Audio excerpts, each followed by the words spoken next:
कहीं मेरे शिव महापुराण की कथा में ऐसा कहीं नहीं लिखा कि तुम अपना घर छोड़कर किसी नदी के तट पर जाकर बैठकर तप करो। शिव महापुराण में यह भी नहीं लिखा कि तुम अपना घर छोड़ दो। शिव महापुराण में यह भी नहीं लिखा कि तुम अपना परिवार छोड़ दो। शिव महापुराण में यह भी नहीं लिखा कि तुम अपना घर परिवार कुटुंब कबीला छोड़कर संत बन जाओ, साधु बन जाओ, सन्यासी बन जाओ। शिव महापुराण में यह भी नहीं लिखा, क्योंकि भगवान शंकर सीख देते हैं, मैं सुख हो चाहे दुख हो अपनी पत्नी को नहीं छोड़ता, अपने बच्चों को नहीं छोड़ता, अपने परिवार को नहीं छोड़ता और अपने गांव को नहीं छोड़ता। तो तुम थोड़ा सा दुख आता है और तुम इतने निराश हो जाते हो, इतने निराश। अभी एक इंदौर की घटना देखी, उसमें पति पत्नी का झगड़ा हुआ और पत्नी को मार दिया, पत्नी मर गई, बच्चे मर गए। फिर एक घटना देखी कहीं उत्तर प्रदेश की कि आपस में झगड़ा हुआ और पति पत्नी आपस में बच्चों को मार के खुद मर गए। कहाँ है? शिव महापुराण में कहीं नहीं लिखा कि तुम संत बन जाओ। शिव महापुराण में कहीं नहीं लिखा कि तुम साधु बन जाओ। शिव महापुराण में कहीं नहीं लिखा कि तुम तपस्वी बन जाओ। शिव महापुराण में इतना लिखा है, साधु बनना सरल है, सन्यासी बनना सरल है, तपस्वी बनना सरल है, नदी के घाट पर बैठकर तप करना सरल है, पर घर में रहकर परिवार का भरण पोषण करना कठिन है और एक अच्छा गृहस्थी बनना कठिन। शिव पुराण कहती है, शंकर जी की कथा कहती है, शिव जी कहते हैं मैं अपनी पत्नी के साथ रहता हूं। कोई देवता, भगवान नारायण की मूर्ति का दर्शन करिए, भगवान विष्णु की मूर्ति का दर्शन करिए, भगवान विष्णु के पास में लक्ष्मी जी मिलेंगी। बोलो सही है कि गलत है? जम के तो बोलो। सीताराम जी का दर्शन करिए, राम जी के पास में माता जानकी जी मिलेंगी। राधा कृष्ण का दर्शन करिए, कृष्ण जी के पास में राधा जी मिलेंगी।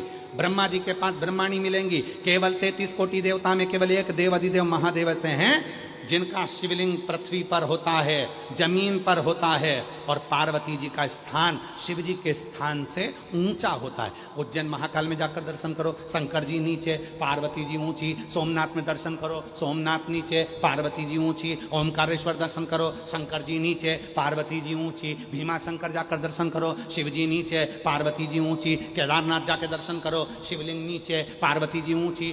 12 ज्योतिर्लिंग और जितने उपलिंग हैं उनका भी दर्शन करिए, शिव के मंदिर का दर्शन करिए। शंकर जी नीचे होंगे, पार्वती जी थोड़े से ऊंचे स्थान पर होंगी। क्यों? क्योंकि 33 कोटि देवता में केवल एक देव अधिदेव ऐसे हैं जो अपनी धर्म पत्नी को सम्मान देते हैं और कहते हैं कि इसको ऊंचा रखा जाए, इसको मान दिया जाए, सम्मान दिया जाए, इसको ऊंचा स्थान दिया जाए। केवल शिव समझाते हैं कि अपनी धर्म पत्नी को आप जितना मान दोगे, सम्मान दोगे, आदर दोगे, दुनिया उतना आपका आदर करेगी, उतना सम्मान करेगी। नहीं तो लोग कह देंगे ये अपनी लुगाई का सम्मान नहीं करे, पत्नी का सम्मान नहीं करे, भाई का सम्मान नहीं करे, बहन का सम्मान नहीं करे, कुटुंब का सम्मान नहीं करे, रिश्तों का सम्मान नहीं करे, तो कौन करे? तुम्हारा आदर दो, सम्मान करो।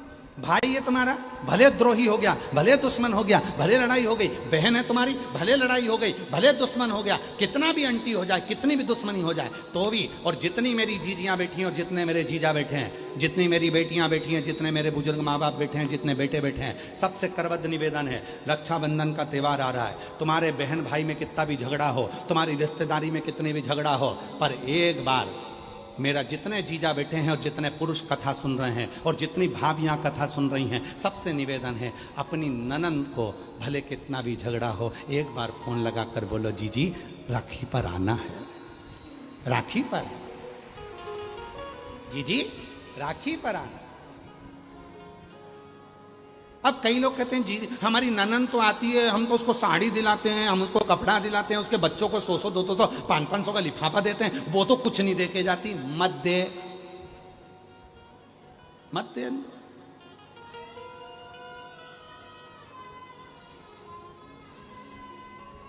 कथा कहती है, गाय और बेटी, जम के बोलो क्या क्या? गौ माता और बेटी। गाय जब तुम्हारे दरवाजे पर आती है तो तुम्हारे दुख हर कर जाती है, और बेटी भले तुम्हारे यहाँ आकर मायके में कुछ ना दे, फिर भी वो तुम्हारे पूरे दुख को हर कर लेकर चली जाती है। गाय और बेटी, ये दुख है। लगाना फोन, 28 तारीख की राखी है, अपनी अपनी ननन को, तुम कितनी भी लड़ लियो भले ननन से, कोई बात नहीं, झगड़ा हो गया ना कोई बात नहीं, कितने दिन का झगड़ा रहेगा, कब तक रहेगा, जीवी तो तब तक, ऊपर जाके झगड़ोगे नहीं, ऊपर दिख जाए ये बिमला बोई है मेरी ननन, छोड़ूंगी नहीं इसको, एक तरफ नरक एक तरफ स्वर्ग, बीच में खिड़की रहेगी, तुम वहीं से लड़ती रहना, लड़ खूब लड़ना, और अच्छा जूड़ा बांध बांध के लड़ना, देख लूंगी खूब देखूंगा, लड़ो। कब तक लड़ोगे, जब तक हो पृथ्वी पे। कहा आग लगे बस्ती में अपन रहो,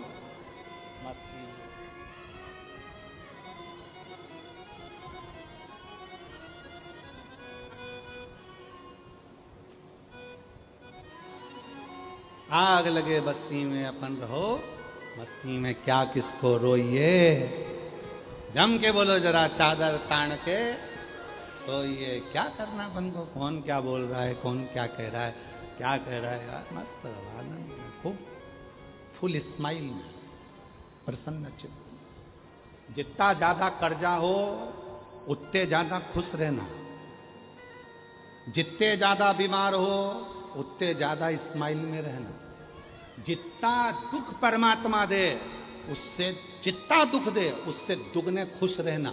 मंदिर जाना तो ऐसे जाना बड़े प्रसन्न होकर, तो आस पड़ोसी भी सोचे इतनी कर्जे में है, इसका लड़का इतना त्राण दे, बहू इतनी परेशान करे, इसके बाद भी इसके चेहरे पे सल नहीं आए। मंदिर जाना तब सार्थक है जब 25-50 का आग नहीं लगा के आप, केवल मंदिर में दिया जलाने से मतलब नहीं, अच्छी जोरदार तैयार मैयार होके बेहतरीन परफ्यूम मरफ्यूम लगा लोगों के डेंटिंग पेंटिंग करके तब महादेव के मंदिर में जाके एक लोटा जल, सारी समस्या का हल।